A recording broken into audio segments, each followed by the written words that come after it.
Hello and welcome to the Business of the Business podcast. I'm your host, JP John Paz. With me, of course, my co-host, Mr. Trump Media himself, the wizard, Mr. Lavi Margolin. Lavi, how you doing today, sir? Lavi, can you hear Hey me? John, sorry. As soon as you hit record, it started lagging badly. Oh, wonder what's going on with that. Can you hear me okay now? Maybe we should. Now it's good. I think as soon as you hit that button, it was like super lag. So maybe we should try it one more time. Well, just get us rolling here, Lavi. Mr. Trump Mania, the wizard himself. What's going on? Sure.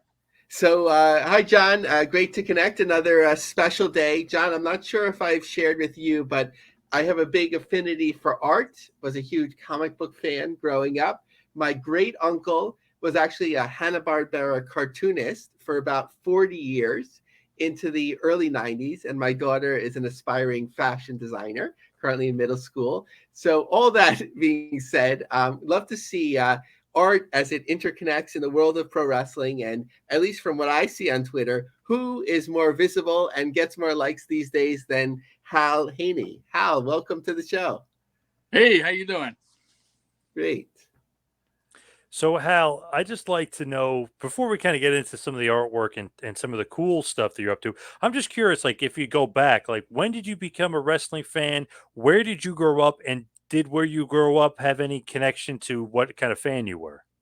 Oh yeah, 100%. I grew up in Douglasville, Georgia, which is about 20 minutes outside of Atlanta, and so we got NWA, WCW down there. It took us a while to actually get WWF in Georgia, but at least where I could see it, we didn't have cable, but everybody had the superstation. So when I was about 5 years old, I saw these big badass dudes called the Road Warriors on TV in like 1987.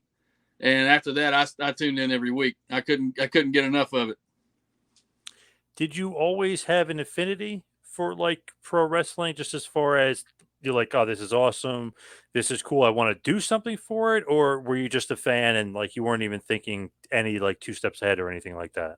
Well, no, I was just a fan, but I mean, what I wanted to be a comic book artist when I was when I grew up, but I mostly, I was I drew the wrestlers a lot. You know what I mean? So I Yep. was kind of doodling, Road Warriors and Sting and all those guys because they were the most fun to draw. You know. Were you doing it like for money, or you just doing it for fun as a kid? You just drawing stuff like that. Oh yeah, I didn't actually become a professional artist until about 5 years ago. Oh wow, okay, so it was all for fun. Yeah, well, it's kind of a hobby, kind of a expression type deal, But Yep. I started. I had to be a stay at home dad, for several years, and then once my daughter got to be preschool age, like I had time to myself at the house, so I was like, you know what, I need to figure out how to contribute some grocery money. So I just started drawing wrestlers and just seeing what I could do with it, and it just kind of grew from there. So connecting pro wrestling and art started at a young age, but only 5 years ago, as far as financially for you. Yeah, yeah, and it's only since 2019 really has it been like a full-time job, So it's been a cool little blessing for me. When you were younger drawing, did you make it lifelike? Was it more cartoony? Like what kind of art were you into? I lost you there for a second. Repeat that one. Like when you were younger and you're drawing, is it like cartoony? Is it more realistic? Like what kind of art were you drawing when you were younger? I was drawing superheroes and Mega Man robots. Like that was pretty much my jam. Like I played the hell out of the Mega Man games on the NES, and then I'd draw Mega Man robots and I'd send them into Capcom and send them into Nintendo Power and enter them into contests and things like that. So I was always like into making video game art and stuff like that. Oh, love me some Mega Man. That's some good stuff back Oh, then. Yeah. Oh, there you go. Nice. Nice. Yeah, there you go. Now, as far as like drawing wrestling, when did that like become a big passion of yours? Because I mean, obviously there's some other awesome stuff like Ninja Turtles and all this other cool stuff, but like when did like drawing the wrestlers become a big passion? Um, it was always kind of in the back of my mind. Like, but I was mostly just into drawing comics, and then I just kind of I was sitting around one day, 2016, I want to say, and I just kind of started drawing Big Van Vader and a couple other guys, and then I just got this idea to make this big finished thing where it was like WCW versus WWF, like in a face off where you seeing like the profiles of their faces looking at each other, and like they were squaring off like on like teams. So I did that, and I tweeted it on social media, and then Big Van Vader saw it and retweeted it and told me how much he liked it, and I was like, oh my god, I can actually do something with this. That's kind of where the whole thing started. Wow, all because of Vader. Wow, that's pretty awesome. I owe it all to Vader, man. One of the best, one of the all-time best. Yes. That's so cool though if you look at like how like that starts cuz you weren't even thinking about it, you know what I mean? Like it just kind of popped off.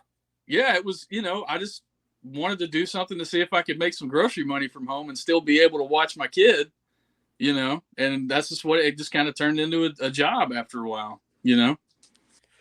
Who is like the guy like obviously Vader is kind of a huge inspiration it seems like. Who's the guy like you like drawing wrestling wise like the most? Like who's like a guy that you just look you're like, "Oh, I love drawing this guy." He's not maybe the easiest or the funnest, but who's the guy? It's Macho Man. It's always Macho Man. Why though? Is it because all the colors?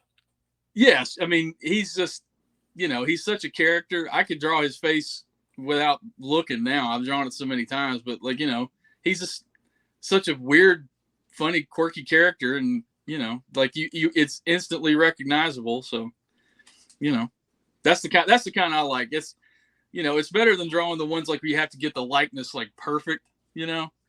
Like Macho Man, you can kind of do it in a cartoony way, and everybody knows what the hell you're doing. Yep. Plus, he's got so many different outfits, so many cool looks. Like you can kind of mix and match and play with him a bit. Yeah, absolutely. Now I got the Hogan Rogue gallery from you. That one is awesome. I love that one with all the villains. Oh, that's great, man. Is it hanging up behind you somewhere? You probably can't see it. It's right over here with all my Hogan stuff. So it's actually I'm looking at it. I can't grab it, but it's right there. Well, that's cool, man. Well, thank you very much. I appreciate that.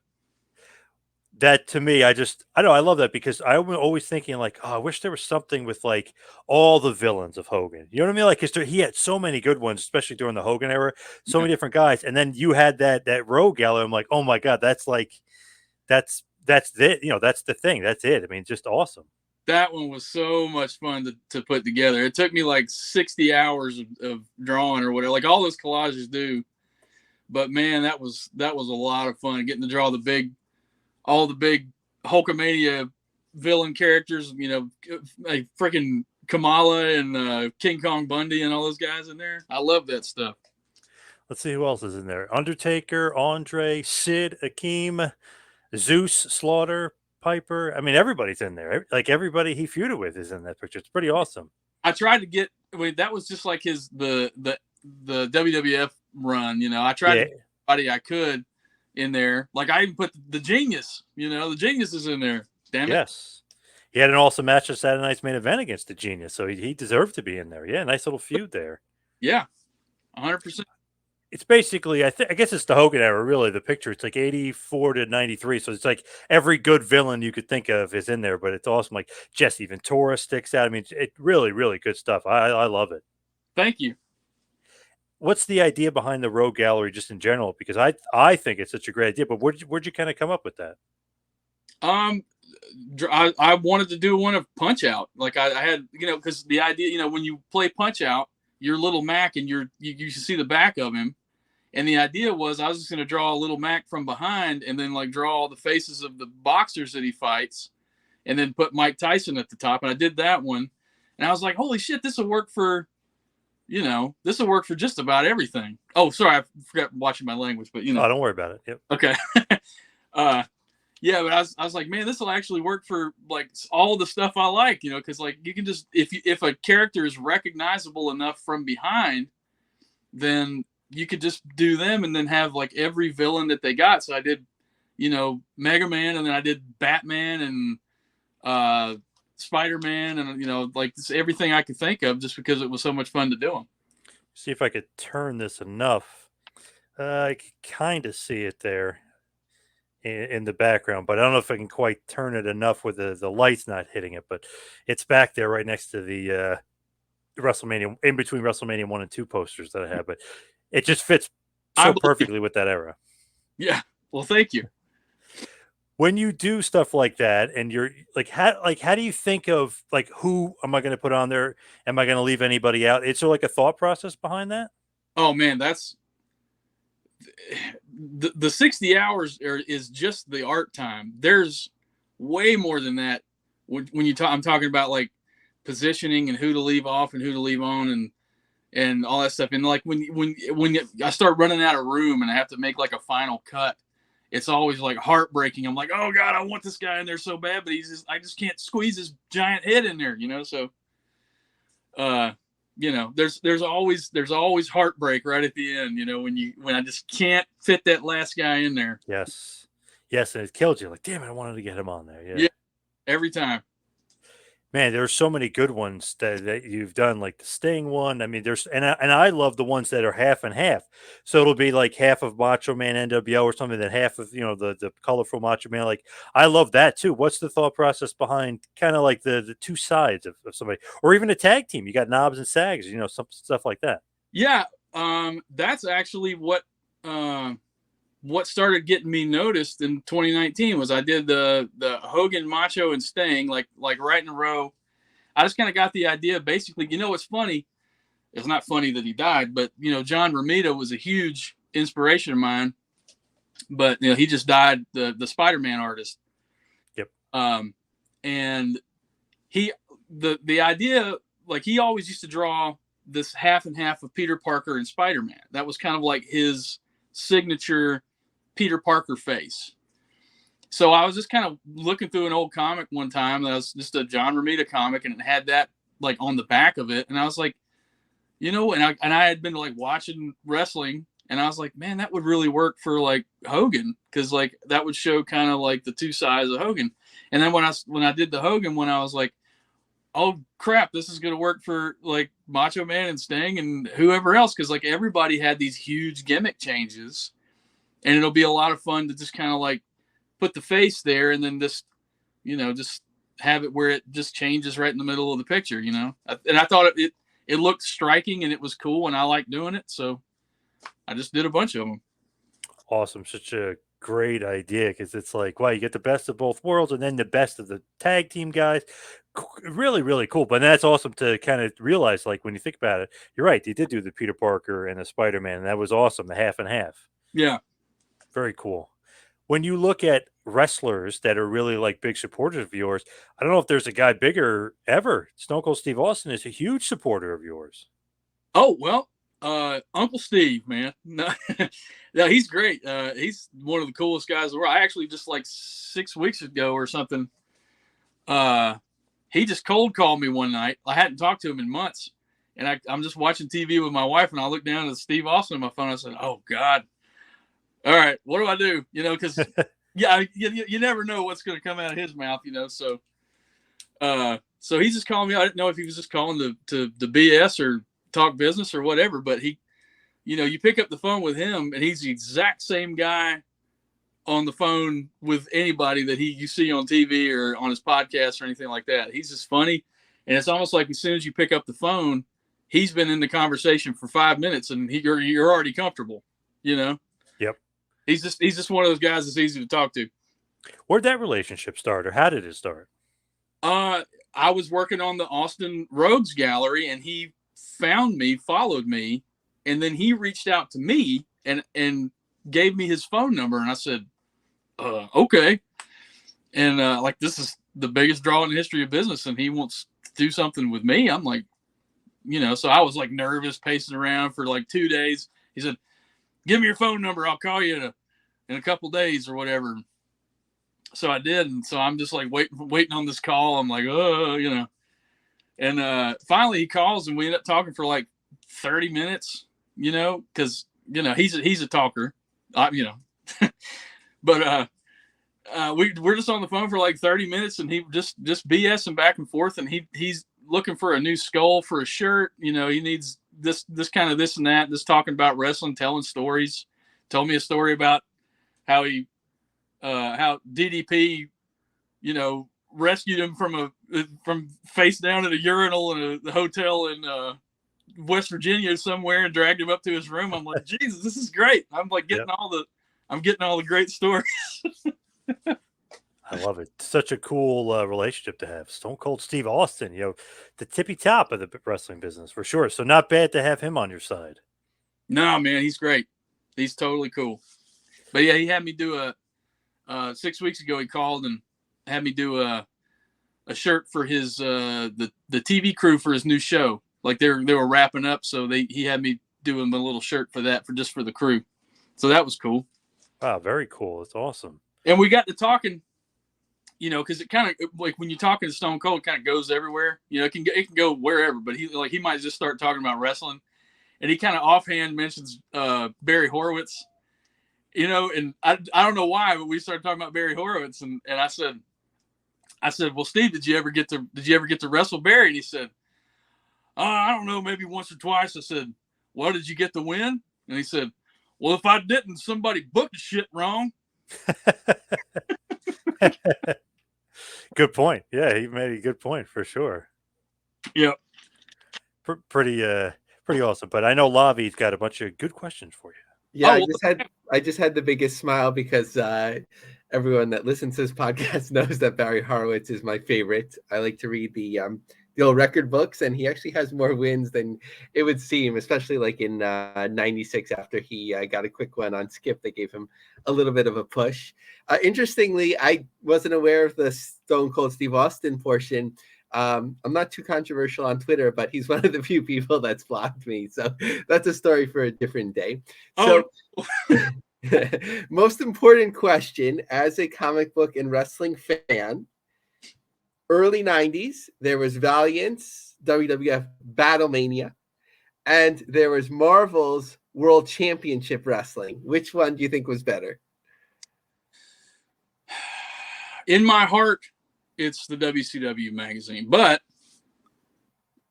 I do appreciate that Valiant had hand-drawn covers. You know what I mean? The Valiant ones, they only had like 5 issues, but like that last one, the 5th one was cool as hell. It was the one where the Road Warriors are on the bikes, and they got the natural disasters got their arms out like they're fixing a clothesline Hawk off the bike or something. It's a really cool cover. So as far as the artwork goes, I'll give that one to the WWF. But as far as what I wanted and what I bought the WCW one because you know that was my jam back in the day. Agreed, 100%. I love that Battlemania cover, and the WCW. I still have some of the comics, and I just like to see like when they have in the locker room and they're like just PN News and Arn Anderson and everyone in there, which is awesome. Have you art real janky though? Like they kind of just got like the guy that was on the bottom rung in the Marvel bullpen to like they were just like, here, do something with this, It seems like they're like back in the day, the licensed properties were never really that popular. Like I think Star Wars was the breakthrough and always like huge, but like as collectibles, no one really thought about it much. And now, like when I look at the prices, people are like, "Oh, Marvel's Double Dragon." I'm just like, that used to be in like the 25-cent bin, but now if it's graded and sealed or whatever, it goes for big bucks. So as you were talking with John, I was thinking about, have you like ever like put yourself out there at these different conventions and like, meet the fans and bring some like prints, or that's not your thing?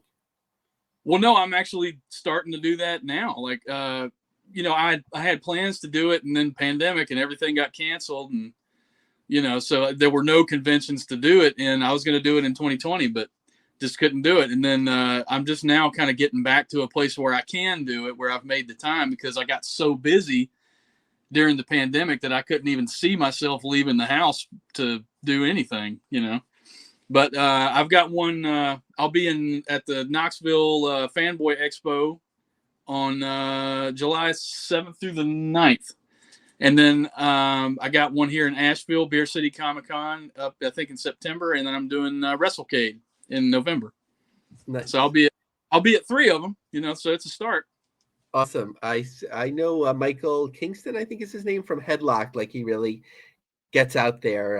When I was at this was a year and a half ago already, but at like Game Changer Wrestling's Hammerstein Ballroom pay-per-view, he was down there. You often see his name, so it might be interesting to compare some notes on those experiences.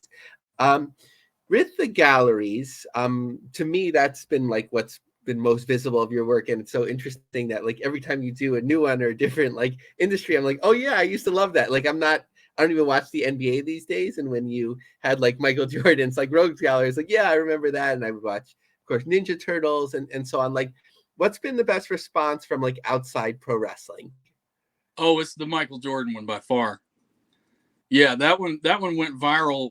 That one was crazy. Yeah. That one, actually, the producer of Inside the NBA tweeted me and was like, hey, do you mind if we use this in a bit on our show on Inside the NBA? And we're gonna have Shaq and Charles roasting Kenny because he's not in it. And I was like, yeah, you can use it. Like, please God, that. But they didn't do it. They didn't get around to it for whatever reason. It was during the playoffs too. Like, I was like so excited, but it would have been awesome. It didn't happen, but yeah, that was pretty awesome. You're like looking at the wrap up. You're like, they still have a minute and 40 seconds left. They could still do it. Oh, I was glued, man. I was just waiting. Oh, show it, but it didn't happen. Yeah, I should have pressured them to at least retweet it. So. No, it's all right. I take what I get. So I feel like every not only artist but creative person, like and pro wrestlers, like they'll often hear the term like for the exposure, brother, right? Like, so do you have a good story? You don't necessarily need to name the guilty of a promoter, a wrestler, whatever it is, where they were just trying to get like some free work out of you. Yeah, unfortunately, I got a couple of those, but well, I won't say who it is, but one of them was he wanted me to do some art for his humidor, and I'm like he was gonna like some kind of thing where he wanted me to draw some cars or something, and I'm not a car guy. Like I draw people. I don't really draw machinery very well. You know what I mean? Like, it's just a different kind of thing. That like I got my strong suits, and cars are not one of them. So I couldn't do it. But I was when I was thinking about it, I asked him, like kind of what's it pay or whatever, and he said, well, I'll promote you on my social media and everything, and I was just like, no. But so it just didn't turn out to be worth it. It's a little bit of a funnier story, but I can't really get into it, so sorry. We'll get it. We'll get it out of you next time, or we'll try. Maybe. As a professional now in the field, is there like there has to be a balance, of course, the commercial appeal and your interest too, I'm sure.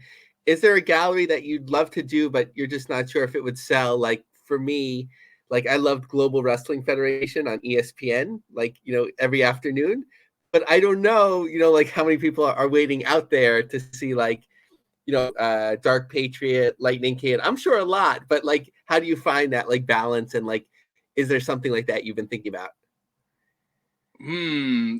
Just wrestling or anything? If wrestling comes to mind, otherwise anything. Well, I kind of want to do one of well, this one might actually be pretty popular. I wanted to do one of the TNA X Division, like where it was AJ Styles against like the whole X Division, but it's been such a long time. I guess there's a little bit of a nostalgia for that, but I loved it. Like the X Division was my jam. But other than that, like the Tick is what I want to do. Like, for real, That's not the most popular thing. Yeah, I remember. I forgot when it came out, late '80s, early '90s. I was in a mall like in New England, and they had like a comic book store, and in the window they had the tick number one, $100, and I was like, "What is this? I haven't even heard about it." And then it blew up from there. Yeah. With Impact, it's interesting because like whenever I tweet about Impact, there's like I think a lot of legacy fans that followed it like during TNA and during its highest profile, and they'll like defend it to death. Yeah. But sometimes when it comes to like taking the money out of the pocket and buying the pay-per-view, buying the ticket, watching the show on TV, that like it doesn't always translate. Yeah, I kind of fell out with it, right around Hogan time, 2010, I guess, something like that. But that run, from 04 to 09 or whatever it was just awesome. I loved it. I mean, there was some stupid stuff, obviously, just like any wrestling show I've ever watched. But yeah, I was buying the pay-per-views back then, and having buddies over and watching them. Like, it was great. Like one of the best things I ever saw was when Kurt Angle showed up, and we were just going crazy. So. But yeah.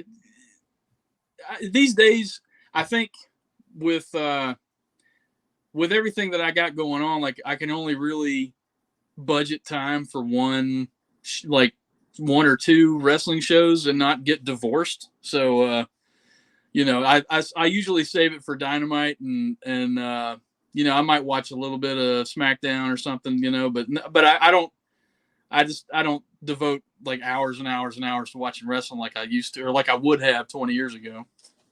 Yeah, I'm the same. I always lean back actually into the YouTube archives of like WCW in early '90s or Smoky Mountain Wrestling or Alabama that wasn't available to me back in the day. Like if I'm comparing that to the current stuff, besides of course the FTR and people like that, like Yeah. I'll always lean back into that. So speaking of FTR, we're recording this in advance of the new AEW Collision show, and you'll be having official branded merchandise. I think the first goes on sale at the event with, of course, CM Punk and FTR. How'd that all come about?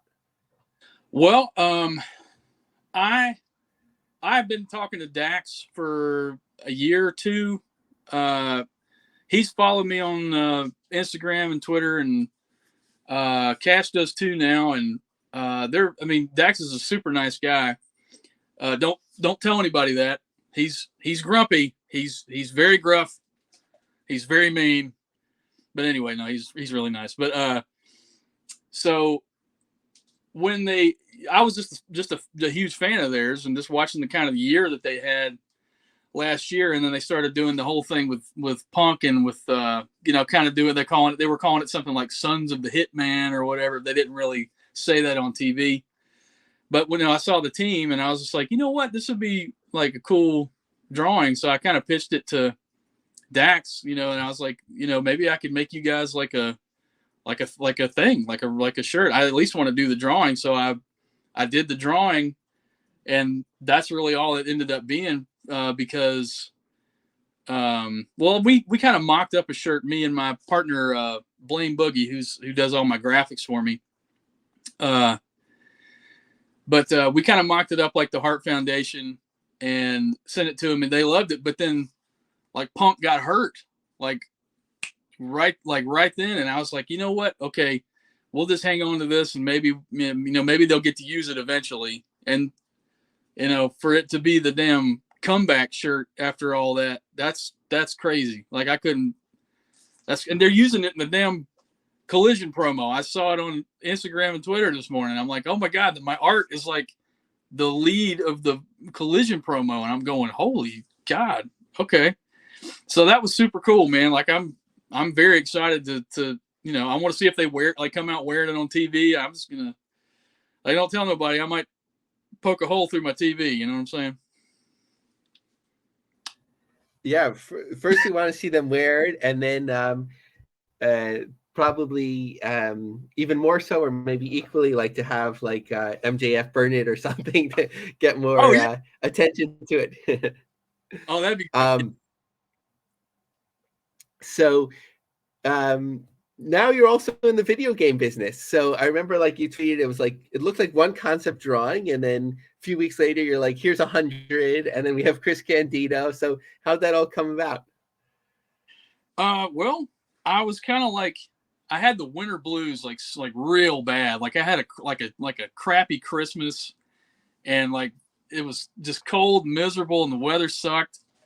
And I just kind of got into that winter blues thing where like you're just burnt out and you're depressed and everything sucks and you're not motivated to work. And I couldn't make myself get up and do any art because I was just kind of looking around going, like I don't really want to draw anybody else's stuff today. Like I want to draw my stuff. So right around my birthday in February, I just started going, I'm just gonna draw some guys, just make up some characters and see where it goes. Because I started thinking about like Saturday Night Slam Masters, the game on the Super NES. I don't know if you remember it. It was by Capcom. It had a bunch of kind of knockoff wrestlers, and then the dude from Final Fight, Mike Hagar, was in it. So that was a cool game, and I guess kind of got to thinking like pro wrestling kind of needs a new thing that's like this, where it's like it's sort of fantasy based. It's not based on anything real, and it can also be like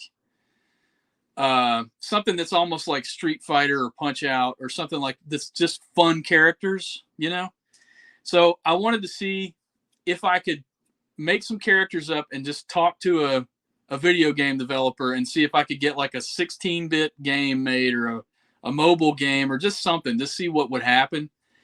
And I got like 20 characters in, I'm just drawing, making up stuff. And then this guy, Sam Vallely from Ultra Pro Wrestling, he had been building this game and he had a Kickstarter coming up, and he hit me up on Twitter and just said, hey, he pitched it to me and just said, hey, I want to use your characters in my game. We think, your characters are perfect for what we're doing, which is like an AKI style game where it's a little bit more kind of cartoonish, it's not like photorealism like they're going for in Fight Forever or like in the WWE 2K games. They're going for more of like a stylized, artistic kind of look. And I like the hell out of that. So, I took a look at everything, and then I joined up with them, and we just been cooking, for the last 3 months or so.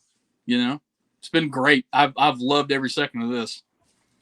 So, in terms of like translating it into a video game, you do you draw like 360 degrees all around, and then they could take that and like make a model in the computer, and then like have it be animated or like sort of controlled. Yeah, well, like basically I'll design the character, front, and I'll draw like oh, be quiet. Sorry, I got dogs whining out here. I'll draw them from the front. If I need like a head turn, I'll do a head turn. If I need like the back of some boots or the back of the trunks or whatever, I'll just draw that. And then the 3D modeler can take that drawing and just, make these fantastic 3D models. I can't show them yet, and I want to so bad, but oh my God, they look so good. It's like people are going to plots. It's going to be great. Awesome. Let me turn it over to John. All right. So what's next? What's like as far as artwork? I know the video game stuff, but what else is next? Damn, if you hadn't asked me, I could have told you. I got my head so far up this video game's ass. I'm just like, what is next? I'm looking at my. Okay, well, I got some CM Punk art to do, not for him, but for a customer. I've got some comic book covers to do. Mostly, I'm just wheeling and dealing on this game right now. I just kind of like taking a side project. Like some of like my backlog is late, very very late, but I'm working through it. But I'll kind of stop and I forgot. I'm kind of right in the middle of this Rob Van Dam Rogues Gallery too, the ECW one I'm doing. So I've been trying to get this one done for like 6 months, and stuff keeps coming up, and I keep getting pulled to this different kind of stuff, and I can't work on it. because they take so long. But once I can have a little bit of time to myself, that'll be like my recreational drawing for a while, and hopefully I'll get that done sometime in the next. I don't know, when's the next Halley's Comet? Not sure. Yeah. Yeah. But so everybody knows, where could they find you? Where could they find the artwork, and where can they buy some of the awesome artwork? Oh, well, I have a lot of originals for sale of the WWE stuff. They can find me on Instagram at Hal Haney Art, and Twitter is the same. That's the only places right now. I've got a website coming, but it's not done yet. But so that's just Twitter and Instagram is where to find me. All my art should be up on my Instagram. It's the easiest place to see all of it until I get my website going and all that stuff. And you could buy it on Etsy, right? Some of the other stuff for sure. Oh, it's Etsy /shop/Hal Haney Art. Nice, Yeah. Good stuff. Hal, keep up the awesome work. If you have any more Hogan stuff coming down the pike, I'm definitely going to be all over that. I know that for sure. He's to this day, like, nobody is requested more than Hogan and Macho Man Randy Savage. It's still like everybody that like they want something. They want something with Hogan, man. He's the guy. He is the best. But Hal, thank you so much for all the time. I appreciate it. All right, thank you very much. Thanks, Hal. Take care. All right, you too. All right, Lavi, let's talk a little bit about the news. Let's talk about AEW. Let's talk about Collision. Let's talk about CM Punk, Jay White, Juice Robinson versus FTR CM Punk. But what is some breaking news regarding the legendary new show, Collision, which has a lot of the graphics of WCW Saturday Night? So whenever there's a new show announced, especially with a major promotion, I mean, not that there's so many, but with a major promotion like AEW, we have to think about like what's distribution going to be like internationally, right? Like you might have your primary market in terms of the US, but then you sort of have to figure it out with your other partners. Do they want to carry more hours?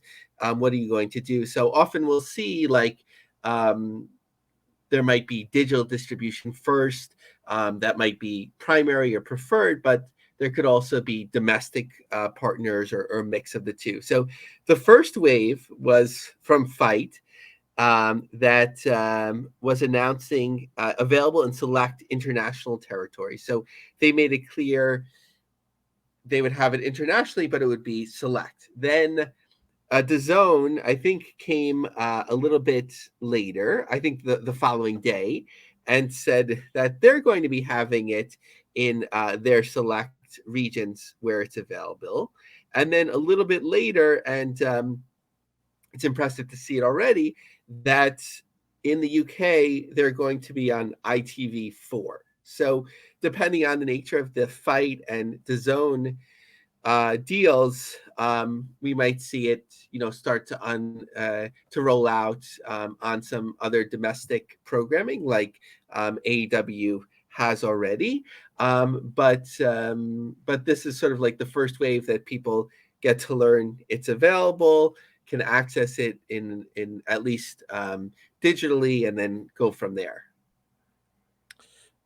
The AEW Collision show will be obviously debuting Saturday, and hopefully the tickets are selling a little bit better than apparently has been talked about.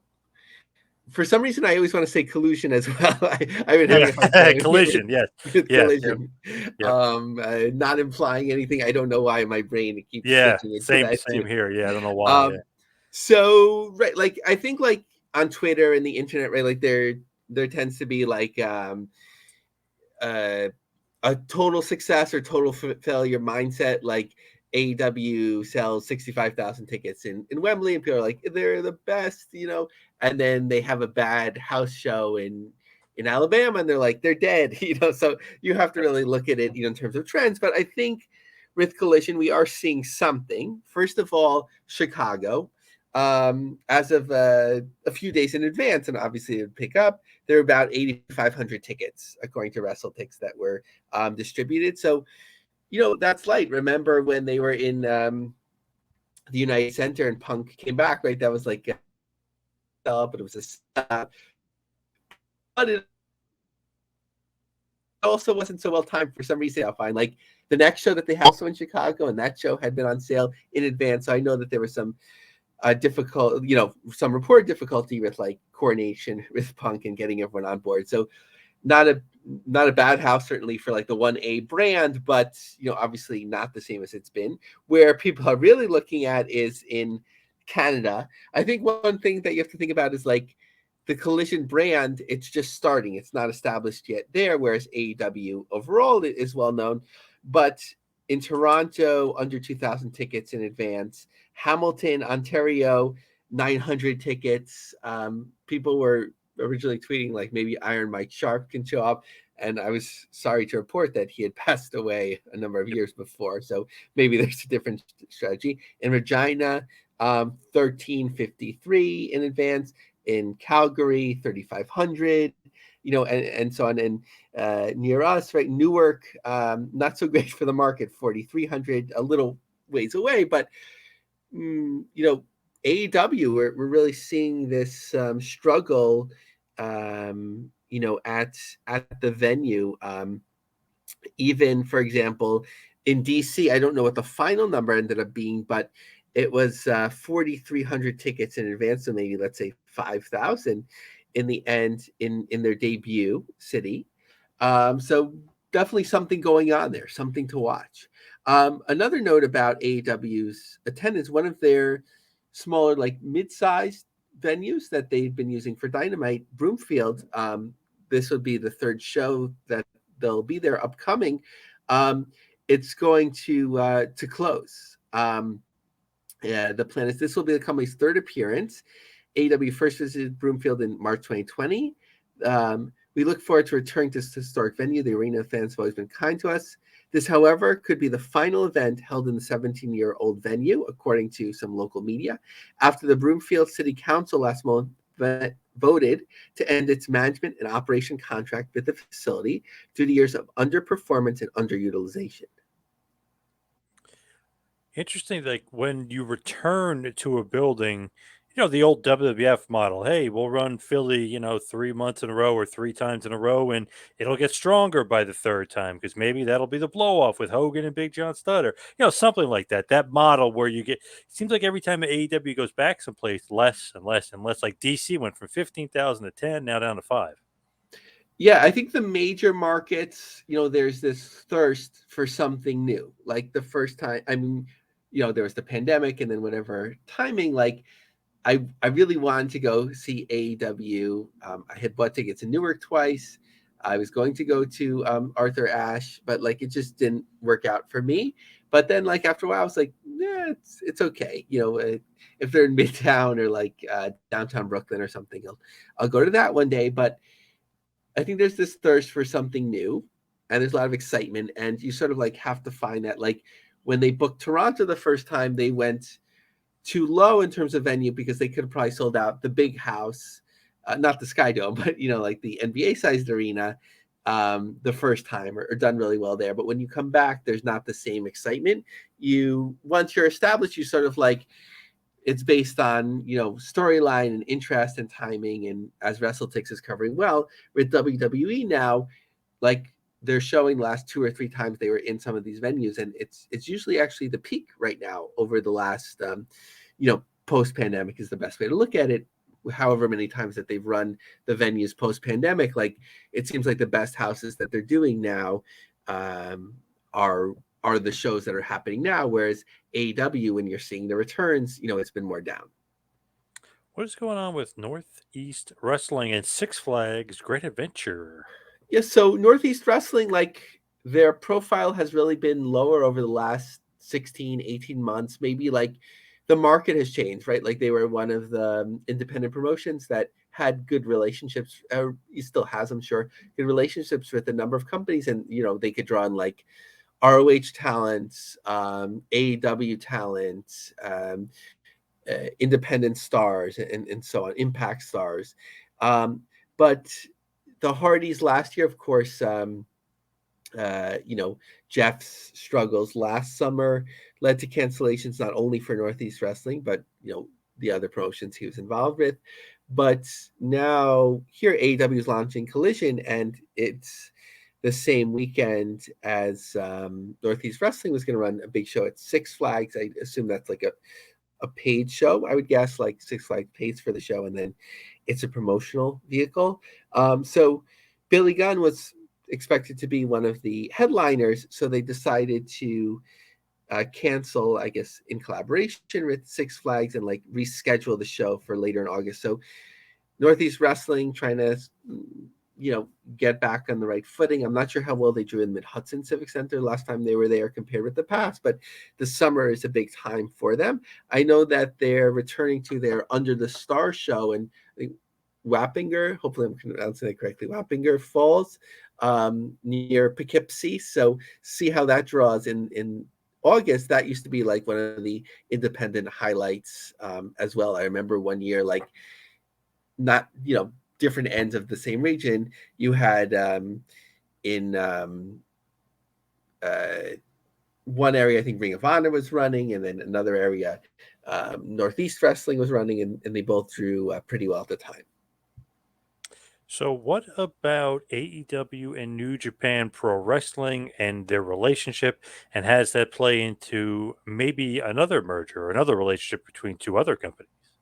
So Reuters had an interesting article, not necessarily that AEW was covered, but really the focus of the article was on AEW's relationship with New Japan. Our friend Brandon Thurston was quoted more towards AEW's business, but AEW founder Tony Khan said 65,000 tickets have already been sold to Wembley, and will be a huge benefit to AEW if there's participation from New Japan and some of their top stars in the event. So I think that's like, that really speaks well to the relationship, because certainly from the U.S.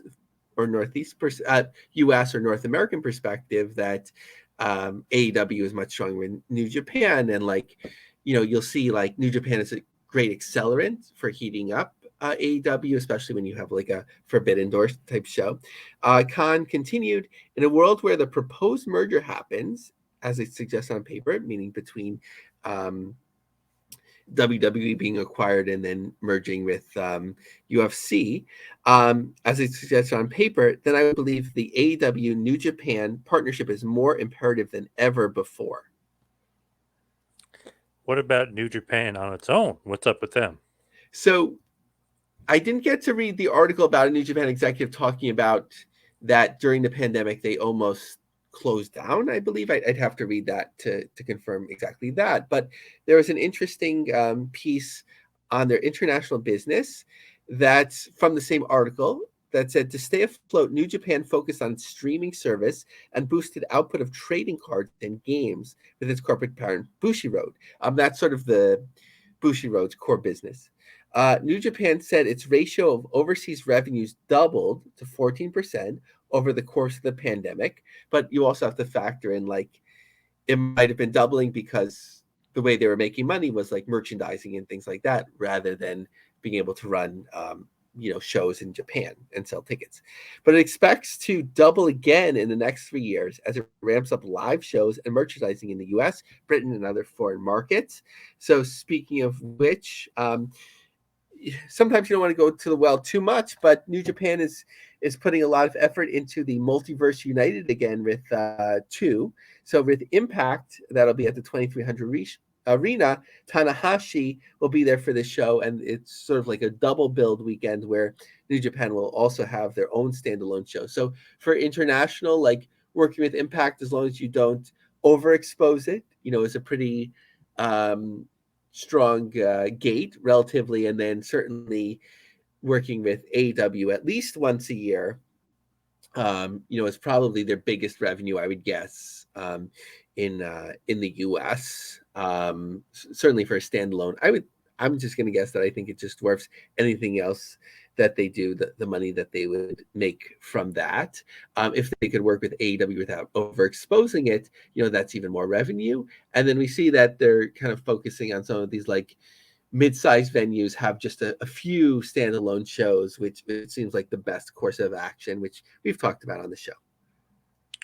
What about Impact by itself? What's going on with them against all odds, and a bunch of their other stuff coming up? So, for fear, although I appreciate anyone that's listening, but for fear of getting Impact fans angry, I still have questions about Against All Odds. Like, I took screenshots just a few hours before the show. There are first row available, there were second row available, and that as well. And then it was announced as sold out.